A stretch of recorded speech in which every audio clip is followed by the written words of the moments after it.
ही नूर से हुक्म हजूर से सारी सृष्टि साजी, भाई पंडित काजी।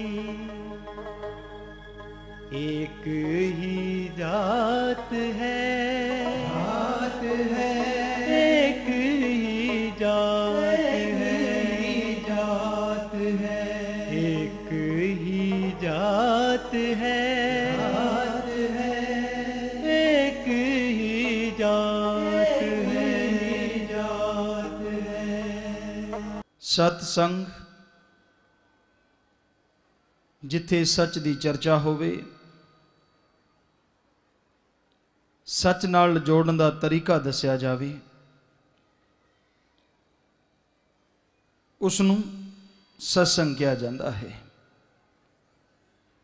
पर सब तो पहला सानूं ये जानना जरूरी हुंदा है, सच की है,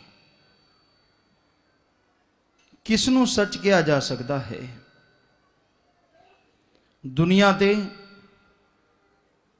बहुत अमीर योद्धा, शूरवीर, बहादुर, साइंटिस्ट, संत, पीर, पैगंबर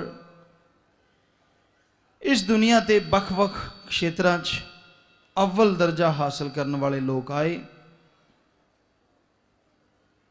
पर आखिरी बदलाव तो, आखिरी तब्दीली तो वो भी इनकार ना कर सके। उस वाहिगुरु ने, ओम हरि अल्लाह ने जो कानून बनाया है कि जो इस दुनिया विच आएगा वो एक दिन वापस जरूर जाएगा, उस कानून नूं किसी ने नहीं बदलिया। फिर सच किसनूं कहिए? ऐसा सच जिहदे विच कदे कोई बदलाव आ ही नहीं सकता। यानी अज अगर असी ये कहिए कि वो सच सी, सच है और हमेशा सच रहेगा, तो वो केड़ा सच है? बाहरी तौर पर निगाह मारो, ऐदां दी कोई चीज़ नज़र नहीं आती जो हमेशा कायम रहे। फिर सच केड़ा है? इस दे बारे सत्संग विच आके ही पता चलता है कि सब तो बड़ा सच जिस विच कदे कोई बदलाव नहीं आउंदा, वो इक्को है। नाम बखरे हैं, बोली बखरी है, पर वो ताकत इक्को ही है और उसनूं ओम हरि अल्लाह, वाहिगुरु, गॉड, खुदा, रब कहा जाता है। वही एक ऐसा सच है जो कदे नहीं बदलता। संग जिथे उस परमात्मा दी, उस ताकत की चर्चा की जावे, सच्चाई उस बारे दसी जावे, उसनूं सच दा संग कहा जाता है। सो सत्संग का मतलब ये है कि जिथे परमात्मा की चर्चा होवे, सच नाल जोड़िया जावे, सच ते चलण की ताकत दिती जावे, वो सच्चा सत्संग है। सत्संग का मतलब ये नहीं हुंदा कि लोगों नूं इकट्ठा करो, फिर उस परमात्मा यानी सच की गल सुनाओ, पर सामने चादर विछा दो कि सच सुनना आए हो। सुनाउण वाले का भी तो जोर लगता है। सो जेब विच जिन्ना क पा के आए हो, जिन्नी कि तुहाडी शरधा है, थोड़ी जी जेब हल्की कर जाओ। चढ़ावा लेना बुरा ना मनो, लेकिन किसी भी गुरु साहबाना ने, रूहानी पीर फकीरा ने किसी भी पवित्र ग्रंथ अंदर ये नहीं लिखिया परमात्मा नूं पैसा देना चाहिए है। ਅਸੀਂ ਪੜ੍ਹਿਆ ਹੈ, ਤੁਸੀਂ ਪੜ੍ਹ ਕੇ ਦੇਖ ਲਵੋ। ਲਿਖਿਆ ਹੋਵੇ ਤਾਂ ਅਸੀਂ ਵੀ ਤੁਹਾਡੇ ਨਾਲ ਲੱਗ ਜਾਾਂਗੇ। ਕਿਤੇ ਨਹੀਂ ਲਿਖਿਆ ਹੈ, ਬਲਕਿ ਇਹ ਲਿਖਿਆ ਹੈ ਉਹ ਤਾਂ ਦਾਤਾ ਹੈ, ਦੇਣ ਵਾਲਾ ਹੈ, ਉਹ ਮੰਗਤਾ ਨਹੀਂ ਹੈ। ਲੋਕਾਂ ਦੀਆਂ ਜੇਬਾਂ ਖਾਲੀ ਨਹੀਂ ਕਰਾਉਂਦਾ, ਬਲਕਿ ਉਹ ਭਰਦਾ ਹੈ, ਔਰ ਭਰਨ ਲੱਗਿਆ ਵੀ ਪਤਾ ਨਹੀਂ ਲੱਗਣ ਦਿੰਦਾ। ਇਸ ਲਈ ਤਰ੍ਹਾਂ ਤਰ੍ਹਾਂ ਦੀਆਂ ਕਹਾਵਤਾਂ ਹਨ कि वो जब देता है तो छप्पर फाड़ के देता है। सो इस तरह ਦੀਆਂ ਇਹ ਕਹਾਵਤਾਂ ਇਦਾਂ ਹੀ ਨਹੀਂ ਬਣੀਆਂ, ਇਹ ਸਚਾਈ ਹੈ। ਮਾਲਕ ਦੀ ਰਹਿਮਤ ਦੀ ਬਰਸਾਤ ਨੂੰ ਜਦ ਇਨਸਾਨ ਅਨੁਭਵ ਕਰਦਾ ਹੈ, ਉਸ ਨੂੰ ਮਹਿਸੂਸ ਹੁੰਦਾ ਹੈ ਕਿ ਉਸਨੇ ਕਦੇ ਸੋਚਿਆ ਨਹੀਂ ਸੀ ਕਿ ਇੰਨੀ ਰਹਿਮਤ ਉਸ ਤੇ ਬਰਸ ਜਾਣੀ ਹੈ। ਉਹਦੀ ਸੋਚ ਤੋਂ ਪਰੇ, ਉਹਦੀ ਕਲਪਨਾ ਤੋਂ ਪਰੇ परमात्मा की रहमत बरस जाती है। पर मालिक लिए ये कुछ भी नहीं, सिर्फ एक सूई दे नक्के दी समान है, जरा जिहा है, क्योंकि वह तो दया मेहर दा समुंदर है, रहमतां दा दाता है। सो उस परमात्मा नूं किवें मिलिया जावे? अगर पैसे नाल परमात्मा मिलदा हुंदा, वो किते होर ना हुंदा, बल्कि नोटां वाली मशीन ते बैठा रहिंदा। किसी दे मैले कुचैले नोट क्यों लैंदा? लिबड़े तिबड़े पसीने नाल सीधे फ्रैश ताजे ताजे नोट उत्थों लई जांदा, लोग उत्थे ही मत्था टेकण जांदे, पर वो पैसे दा भुखा नहीं है। इंसान नूं सोचना चाहिदा है, परमात्मा जिस इंसान नूं बना सकदा है और उस इंसान दे बनाए कागज दे टुकड़े रुपइयां नूं नहीं बना सकता। अगर वो बना सकता है तो वो इन्हां दे झांसे विच किवें आ जावेगा? ये फजूल दियां गल्लां हन, सही गल नहीं है। वो परमात्मा, वो वाहिगुरु, ओम भगवन गॉड खुदा हमेशा सच सी, दाता सी और हमेशा रहेगा। हर चीज बदल सकती है, क्योंकि तुहानू जो नजर आउंदा है, जो कुछ भी तुसीं देखदे हो, तुहाडीआं अखां फना नूं देखदियां हन, तबाहकारी साधना नूं देखदियां हन, या फिर इन्हां नूं देखदियां देखदियां एक दिन तुहाडीआं ये अखां खाक विच मिल जाणगियां या राख हो जाणगियां। हमेशा और स्थिर रहने वाला, कायम रहने वाला दुनिया विच परमात्मा और उसका नाम है। बाकी सब चीज़ां विच बदलाव निश्चित है। साडे संत, पीर फकीरां, गुरु सहवाना ने बिल्कुल स्पष्ट किया है, दुनिया की हर चीज विच, हर वस्तु विच बदलाव हो रहा है। चाहे वो चंद्रमा है, सूरज है, धरती है, कोई जगह बदलाव तो नहीं बची।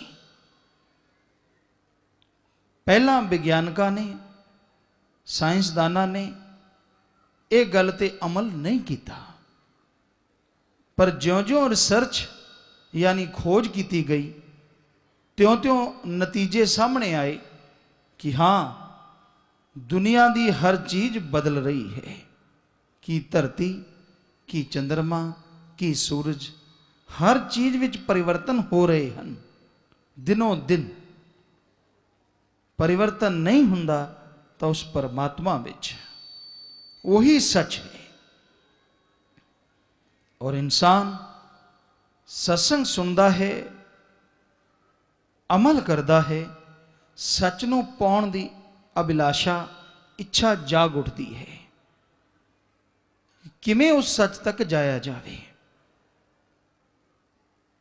आम तौर पर यह गल कही जाती है और बिल्कुल सच है।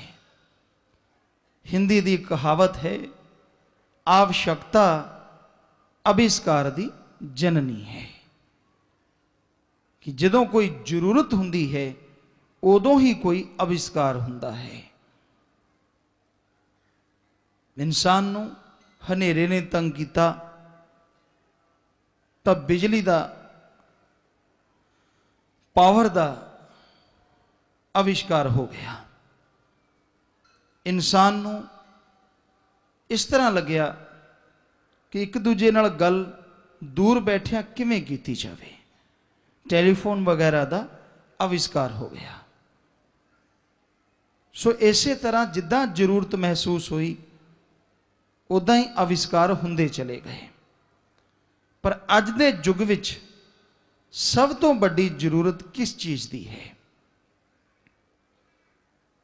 अंदर हर किसी दे शांति होवे। हर कोई अशांति नाल भरिया होया है, अंदरों बेचैन है, किसी ना किसी वजह नाल टेंशन परेशानी विच फसिया होया है। गम दुख दर्द अंदरों बाहरों तड़फा रहे हैं। बर्दाश्त शक्ति की कमी आ गई है। इंसान दा बैरी हो गया है। जरा जरा जी गल ते इंसान दा खात्मा कर दिंदा है। ये अज दे युग दी घाट है और सब तो वड्डी जरूरत भी है कि इस कमी नूं दूर किवें कीता जावे। पर इहदा तां आविष्कार हर युग विच हो चुकिया है। इंसान अगर आविष्कार ते अमल ही ना करे, दसे हुए फार्मूले ते मैथड ते युक्ति ते तरीके ते चले ही ना, तो वह आविष्कार किमें कामयाब हो सकता है।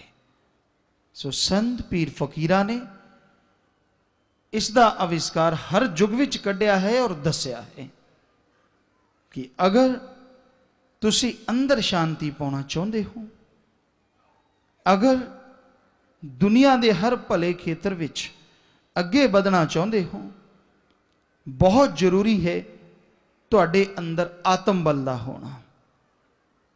आत्म बल अगर तुहाडे अंदर है, तुहाडी नाकामयाबी भी तुहानू टेंशन विच नहीं लिया सकती, बल्कि तुहाडे अंदर होर हिम्मत आनी है, होर जज्बा बन जाना है कि असी किस तरह अपनी मंजिल ते पहुंचना है। दुगने जोश नाल, दुगनी हिम्मत नाल तुसी नेक भले कमां विच अगे वधदे जाओगे। इसे दा नाम आत्म बल है। किसी राजे नूं, शायद मुहम्मद गौरी नूं, एक कीड़ी तो सिक्ख्या मिली सी, क्योंकि वह बहुत बार हार चुकिया सी पृथ्वीराज चौहान तो। पर वह लेटिया होया सी निराश, बहुत ही निराश कि मैं कदे जित ही नहीं सकता। उसने कीड़ी नूं कंध ते चढ़दियां देखिया। थोड़ा जिहा वो चढ़ जावे फिर डिग पवे, चढ़ जावे फिर डिग पवे। ऐदा कई बार वो कीड़ी नीचे गिरी, पर उन्हें आपकी कोशिश नहीं छड्डी। आखिर वो ऊपर चढ़ गई। मुहम्मद गौरी नूं उथों ख्याल आया कि अगर ये छोटा जिहा जीव हार नहीं मनता और आखिर विच जित हासिल कर गया, तो मैं तो इंसान हाँ, मैं क्यों बुजदलां वांग लुकिया बैठा हाँ। सो उसने कोशिश किस तरह की कीती इहदे च आपां नहीं जानते, पर उन्होंने आत्म बल मिलिया, हिम्मत मिली और आखिर वो जित गया। सो इंसान नूं कदे डोलना नहीं चाहिए। दिन हमेशा इक्को जे नहीं रहिंदे। कदे ऐसा समा सी पत्थर दे लोग गहने पहनिया करते सन। समा बदलता गया, लोहा तांबा चांदी और फिर सोना, फिर हीरे जवाहरात, और ये अज भी हैसियत के अनुसार हर कोई पहनता है। ऐदा ही कर्म हैं, कदे पित्तल दे कदे सोने दे। कदे तुहाडी जिंदगी च गम आ जाता है, कोई परेशानी आ जाती है, कोई मुश्किल आ जाती है, पर समा हमेशा इक्को जिहा नहीं रहिंदा। हिम्मत ना हारो, वाहिगुरू दा नाम जपो, परमात्मा की भगती करो, हिम्मत रखो। समा तुहाडा साथ एक ना एक दिन जरूर दिंदा है। ਸੋ ਇਸ ਗੱਲਾਂ ਸਤਸੰਗ ਵਿੱਚ ਆ ਕੇ ਇਨਸਾਨ ਨੂੰ ਪਤਾ ਚੱਲਦੀਆਂ ਹਨ। ਦੁਨੀਆ ਦੇ ਲੋਕ ਤੁਹਾਨੂੰ ਗਲਤ ਰਾਸਤੇ ਦੇ ਤਾਂ ਪਾ ਸਕਦੇ ਹਨ, ਤੁਹਾਡੇ ਆਤਮ ਬਲ ਨੂੰ ਗਿਰਾ ਤਾਂ ਸਕਦੇ ਹਨ, ਪਰ ਜੋ ਆਤਮ ਬਲ ਵੱਧ ਸਕਦਾ ਹੈ ਉਹ ਤਾਂ ਸਤਸੰਗ ਵਿੱਚ ਆ ਕੇ ਹੀ ਹੋ ਸਕਦਾ ਹੈ। ਹਿੰਮਤ ਕੀਤੀ ਜਾਵੇ, ਮਿਹਨਤ ਕੀਤੀ ਜਾਵੇ ਔਰ ਵਾਹਿਗੁਰੂ ਪਰਮਾਤਮਾ ਦੇ ਨਾਮ ਦਾ ਸਿਮਰਨ ਕੀਤਾ ਜਾਵੇ, ਜੋ ਤੁਹਾਡੀ ਹਿੰਮਤ ਨੂੰ ਚਾਰ ਚੰਨ ਲਗਾ ਦੇਵੇਗਾ, ਹੋਰ ਅੱਗੇ ਵਧਣ ਦੀ ਤੁਹਾਨੂੰ ਤਾਕਤ ਦੇਵੇਗਾ। ਕੀ ਰੂਹਾਨੀਅਤ ਸੂਫੀਅਤ ਦਾ ਮਾਰਗ, ਕੀ ਦੁਨਿਆਵੀ ਅੱਛੇ ਨੇਕ ਕਰਮਾਂ ਦਾ ਮਾਰਗ, ਦੋਨਾਂ ਵਿੱਚ ਤੁਹਾਡਾ ਸੱਚਾ ਮਦਦਗਾਰ ਅਗਰ ਕੋਈ ਹੈ ਤਾਂ ਉਹੀ ਸੱਚ ਜੋ ਕਦੇ ਨਹੀਂ ਬਦਲਦਾ, ਉਹ ਪਰਮਾਤਮਾ, ਉਹ ਵਾਹਿਗੁਰੂ, ਉਹ ਰਾਮ। ਪਰ ਜਿਸ ਤਰ੍ਹਾਂ ਇਹ ਕਹਾਵਤ ਸੱਚ ਹੈ ਕਿ ਬੱਚਾ ਰੋਂਦਾ ਹੈ ਤਦੇ ਮਾਂ ਦੁੱਧ ਦਿੰਦੀ ਹੈ, ਮਾਤਾ ਕੰਮ ਕਰਦੀ ਹੈ, ਧੰਦਾ ਕਰਦੀ ਹੈ, ਉਸਨੂੰ ਇਹ ਖਿਆਲ ਤਾਂ ਹੁੰਦਾ ਹੈ ਕਿ ਬੱਚਾ ਭੁੱਖਾ ਹੈ, ਪਰ ਉਹ ਖੇਲ ਰਿਹਾ ਹੈ, ਹੱਥ ਪੈਰ ਚਲਾ ਰਿਹਾ ਹੈ, ਮਾਤਾ ਬੇਫਿਕਰ ਰਹਿੰਦੀ ਹੈ। ਪਰ ਜਦੋਂ ਰੋਂਦਾ ਹੈ ਤਾਂ ਮਾਤਾ ਦੌੜ ਕੇ ਆਉਂਦੀ ਹੈ ਕਿ ਮੇਰੇ ਬੱਚੇ ਨੂੰ ਕਿਧਰੇ ਭੁੱਖ ਨਾ ਲੱਗੀ ਹੋਵੇ, ਇਹ ਰੋ ਕਿਉਂ ਰਿਹਾ ਹੈ। ਫਿਰ ਉਹ ਉਸ ਨੂੰ ਖੁਰਾਕ ਦਿੰਦੀ ਹੈ, ਦੁੱਧ ਦਿੰਦੀ ਹੈ, ਬੱਚਾ ਸ਼ਾਂਤ ਹੋ ਜਾਂਦਾ ਹੈ।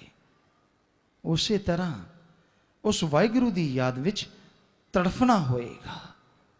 ਅਗਰ ਮਾਂ ਬੱਚੇ ਦਾ ਰੋਣਾ ਸੁਣ ਸਕਦੀ ਹੈ ਤਾਂ ਇੱਕ ਇਨਸਾਨ ਦੀ ਤੜਫ ਨੂੰ ਵਾਹਿਗੁਰੂ ਕਿਉਂ ਨਹੀਂ ਸੁਣੇਗਾ।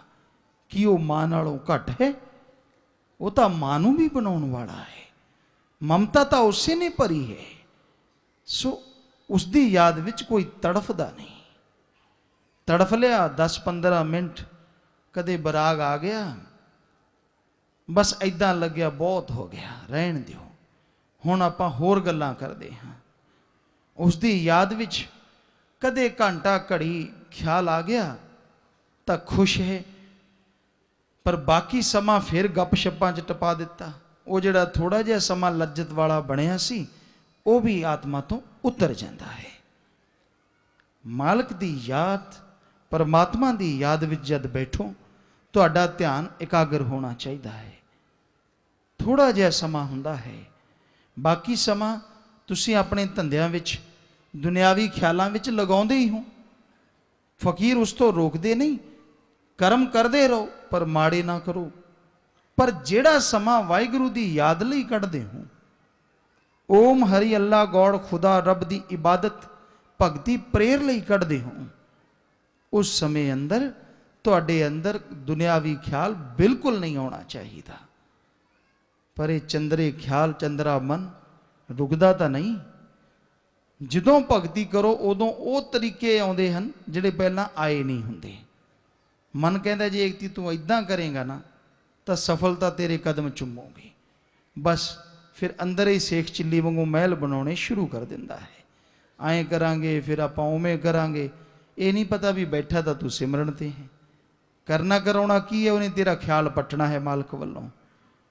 ਪਰ ਫਿਰ ਵੀ ਅਗਰ ਪੂਰਨ ਪੀਰ ਫਕੀਰ ਤੋਂ ਨਾਮ ਲਿਆ ਹੈ, ਜ਼ਰੂਰ ਅੰਦਰੋਂ ਆਵਾਜ਼ ਆਉਂਦੀ ਹੈ, ਭਲਿਆ ਮਾਨਸਾ ਬੈਠਾ ਸੀ ਵਾਹਿਗੁਰੂ ਦੀ ਯਾਦ ਤੇ, ਕਿੱਥੇ ਘੁੰਮ ਰਿਹਾ ਹੈ।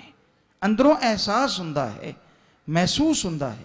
ਉਸ ਸਮੇਂ ਵੀ ਇਨਸਾਨ ਫਿਰ ਪਰਮਾਤਮਾ ਦੀ ਯਾਦ 'ਚ ਬੈਠ ਜਾਵੇ, ਲਿਵ ਜੋੜਨ ਲਈ ਹਿੰਮਤ ਕਰੇ। ਐਦਾਂ ਮਨ ਨਾਲ ਲੜਾਈ ਕਰਦਾ ਕਰਦਾ ਇੱਕ ਦਿਨ ਮਨ ਤੇ ਜ਼ਰੂਰ ਜਿੱਤ ਹਾਸਿਲ ਕਰ ਲਵੇਗਾ। ਔਰ ਉਹ ਦਿਨ ਆਤਮਾ ਪਰਮਾਤਮਾ ਦੇ ਮਿਲਾਪ ਦਾ ਹੋਏਗਾ। ਜ਼ਰੂਰ ਤੁਹਾਨੂੰ ਪਰਮਾਤਮਾ ਦੀ ਦਇਆ ਮਿਲ ਰਹਿਮਤ ਹਾਸਿਲ ਹੋਏਗੀ। ਸੋ ਉਸ ਲਈ ਮਿਹਨਤ ਤਾਂ ਕਰਨੀ ਪੈਂਦੀ ਹੈ, ਹਿੰਮਤ ਤਾਂ ਕਰਨੀ ਪੈਂਦੀ ਹੈ। ਮਿਹਨਤ ਬਿਨਾ ਤਾਂ ਖਾਣਾ ਵੀ ਨਹੀਂ ਖਾਧਾ ਜਾਂਦਾ। ਅਗਰ कौर तोड़ोगे, बुरकी तोड़ोगे, सब्जी वगैरह दाल वगैरह लाओगे, मुंह च पाओगे, चबाओगे, तदे अंदर जानी है। मेहनत उस ਲਈ भी है। हालांकि कई महाआलसी ਹੁੰਦੇ ਹਨ, ਸੋਚਦੇ ਹਨ ਕਿਧਰੇ ਮਸ਼ੀਨ ਹੀ ਇਦਾਂ ਦੀ ਆ ਜਾਏ ਜਿਹੜੀ ਗਦਾਵਾ ਜਾ ਕਰਕੇ ਸਿੱਧਾ ਅੰਦਰ ਹੀ ਟਪਾ ਦੇ, ਕੁਝ ਕਰਨਾ ਹੀ ਨਾ ਪਵੇ। ਅੱਜ ਤਾਂ ਨਹੀਂ, ਪਰ ਹੋ ਸਕਦਾ ਕਿਸੇ ਟਾਈਮ 'ਚ ਇਦਾਂ ਦਾ ਕੋਈ ਚੱਲ ਪਏ ਸਿਸਟਮ। ਪਰ ਮਿਹਨਤ ਤਾਂ ਫਿਰ ਵੀ ਕਰਨੀ ਪਏਗੀ, ਮਸ਼ੀਨ ਦਾ ਬਟਨ ਤਾਂ ਔਨ ਕਰਨਾ ਹੀ ਪੈਣਾ ਹੈ। ਸੋ ਮਿਹਨਤ ਤੋਂ ਜੀ ਨਾ ਚੁਰਾਓ, ਮਿਹਨਤ ਕਰਨੀ ਹੈ, ਲਗਨ ਨਾਲ ਕਰੋ, ਹਿੰਮਤ ਨਾਲ ਕਰੋ, ਵਿਦਆਊਟ ਟੈਨਸ਼ਨ, ਬਿਨਾਂ ਕਿਸੇ ਦਿਮਾਗੀ ਬੋਝ ਦੇ, ਬਿਨਾਂ ਕੋਈ ਨੈਗੇਟਿਵ ਬੁਰਾਈ ਦੀ ਸੋਚਦੇ, ਗਿਰੇ ਹੋਏ ਵਿਚਾਰਾਂ ਨੂੰ ਛੱਡ ਦਿਓ, ਪਰਮਾਤਮਾ ਦੇ ਨਾਮ ਨਾਲ ਜੁੜੋ ਔਰ ਇਹ ਸੋਚੋ ਹੋ ਗਿਆ ਸੋ ਹੋ ਗਿਆ, ਅੱਗੇ ਲਈ ਅਸੀਂ ਹਿੰਮਤ ਰੱਖਾਂਗੇ। ਮਾਲਕਾ ਤੂੰ ਰਹਿਮਤ ਕਰੀ, ਅਸੀਂ ਨੇਕ ਭਲੇ ਮਾਰਗ ਤੇ ਚੱਲਦੇ ਹੋਏ ਤੇਰੇ ਦਰਸ਼ ਦੀਦਾਰ ਵੀ ਕਰੀਏ ਔਰ ਸਮਾਜ ਦੇ ਹਰ ਅੱਛੇ ਭਲੇ ਨੇਕ ਖੇਤਰ ਵਿੱਚ ਅੱਗੇ ਵਧਦੇ ਜਾਈਏ। ਹੇ ਵਾਹਿਗੁਰੂ, ਹੇ ਰਾਮ, ਸਾਨੂੰ ਹਿੰਮਤ ਦੇ, ਫਿਰ ਸਿਮਰਨ ਕਰੋ ਤਾਂ ਉਹ ਤੁਹਾਨੂੰ ਹਿੰਮਤ ਜ਼ਰੂਰ ਦੇਵੇਗਾ। ਸੋ ਇਨਸਾਨ ਅਗਰ ਚਾਹੇ ਤਾਂ ਬਹੁਤ ਕੁਝ ਹਾਸਲ ਕਰ ਸਕਦਾ ਹੈ, ਖੰਡਾਂ ਬ੍ਰਹਿਮੰਡਾਂ ਤੋਂ ਪਾਰ ਹੋ ਸਕਦਾ ਹੈ। ਉਸ ਪਰਮਾਤਮਾ ਦੀ ਖਲਕਤ ਦਾ ਕੀ ਰਹੱਸਿਆ ਹੈ, ਕੀ ਰਾਜ ਹੈ, ਇਸ ਨੂੰ ਜਾਣ ਸਕਦਾ ਹੈ। ਪਰ ਇਹ ਤਦੇ ਹੋ ਸਕਦਾ ਹੈ ਅਗਰ ਸਤਸੰਗ ਵਿੱਚ ਆ ਕੇ ਸੁਣਦਾ ਹੈ ਔਰ ਸੁਣ ਕੇ ਅਮਲ ਕਰਦਾ ਹੈ। ਸਿਰਫ ਸੁਣ ਲੈਣ ਨਾਲ ਫਾਇਦਾ ਹੁੰਦਾ ਹੈ, ਪਰ ਜਿਤਨਾ ਹੋਣਾ ਚਾਹੀਦਾ ਹੈ ਉਤਨਾ ਨਹੀਂ। ਸੁਣਨਾ ਵੀ ਬਹੁਤ ਵੱਡੀ ਗੱਲ ਹੈ ਇਸ ਕਲਯੁਗ ਵਿੱਚ, ਪਰ ਸੁਣ ਕੇ ਮੰਨਣਾ ਉਹ ਸਭ ਤੋਂ ਵੱਡੀ ਗੱਲ ਹੈ। ਕਈ ਸੱਜਣ ਸਤਸੰਗ ਵਿੱਚ ਆ ਜਾਂਦੇ ਹਨ, ਹੈ ਤਾਂ ਪਰਮਾਤਮਾ ਦੀ ਰਹਿਮਤ ਦੀ ਨਿਸ਼ਾਨੀ, ਪਰ ਆ ਕੇ ਅਗਰ ਉਹ ਨੀਂਦ ਨਾਲ ਮੁਹੱਬਤ ਕਰ ਲੈਂਦੇ ਹਨ ਔਰ ਕੁਰਾੜਿਆਂ ਦੀ ਦੋਸਤੀ ਚਲਦੀ ਰਹਿੰਦੀ ਹੈ, ਕਦੇ ਕਦੇ ਅੱਖ ਪਟਦੀ ਹੈ ਜਦੋਂ ਸਪੀਕਰ ਦੀ ਚੀਕ ਜੀ ਵੱਜਦੀ ਹੈ, ਫਿਰ ਸੋਚਦਾ ਮੈਂ ਤਾਂ ਸਤਸੰਗ ਵਿੱਚ ਬੈਠਾ ਸੀ। ਕਈ ਕਹਿੰਦੇ ਜੀ ਬੜੀ ਸ਼ਾਂਤੀ ਆਈ, ਨੀਂਦ ਆ ਗਈ। ਕੁਝ ਤਾਂ ਠੀਕ ਹੈ, ਸਤਸੰਗ ਵਿੱਚ ਸ਼ਾਂਤੀ ਆਉਂਦੀ ਹੈ, ਪਰ ਇਹਦਾ ਮਤਲਬ ਇਹ ਨਹੀਂ ਹੈ ਕਿ ਕੁਰਾੜੇ ਹੀ ਮਾਰਨ ਲੱਗ ਜਾਓ। ਫਲ ਤਾਂ ਮਿਲੇਗਾ, ਸਤਸੰਗ ਵਿੱਚ ਆਏ ਹੋ, ਪਰ ਸੁਣਿਆ ਹੀ ਕੁਝ ਨਹੀਂ ਤਾਂ ਉਹ ਫਲ ਕਿੱਦਾਂ ਮਿਲੇਗਾ ਜੋ ਕਬੀਰ ਜੀ ਨੇ ਲਿਖਿਆ ਹੈ। ਕਬੀਰਾ सत्संग की आधी घड़ी सुमरन बरस 50, इंद्र की एक घड़ी कुआ 12 मास, सत्संग की आधी घड़ी सुमरन बरस 50। अगर इंद्र जो बरसात का देवता मन्या जाता है वो अपनी आई ते आजे एक घड़ी च थल ते जल ही जल कर दिंदा है, जबकि खूह जिहड़ा है 12 महीने चलता रहे तद भी उन्ना पानी इकट्ठा नहीं कर सकता जिन्ना एक घड़ी विच। उसे तरह सत्संग विच आवे, ध्यान नाल, दीनता नाल, नम्रता नाल सुने और अमल करे तो संत पीर फकीरां दे बचन हैं, एक घड़ी दा फल 50 साल दे सिमरन दे बराबर है। सो सुने, अमल करे तद ये गल बनती है, वरना वो पूरा फल नहीं मिलता। सो सत्संग पीर फकीर पैसे इकट्ठे करने ਲਈ नहीं, अपनी मान बढ़ाई ਲਈ नहीं, बल्कि हर इंसान ਨੂੰ इंसानियत जगाउण वास्ते, इंसान ਨੂੰ वाहिगुरु अल्लाह ओम हरि गॉड खुदा रब नाल जोड़न वास्ते और इंसान ਨੂੰ इंसान नाल बेगर्ज निस्वार्थ प्यार मुहब्बत करन वास्ते सत्संग विच बुलाउंदे हन और समझाउंदे हन। जो मन लैंदे हन इस धरती ते स्वर्ग जन्नत तो बढ़ के नजारे ले सकते हैं। एक ही नूर से हुक्म हजूर से सारी सृष्टि साजी, भाई पंडित काजी, एक ही जात है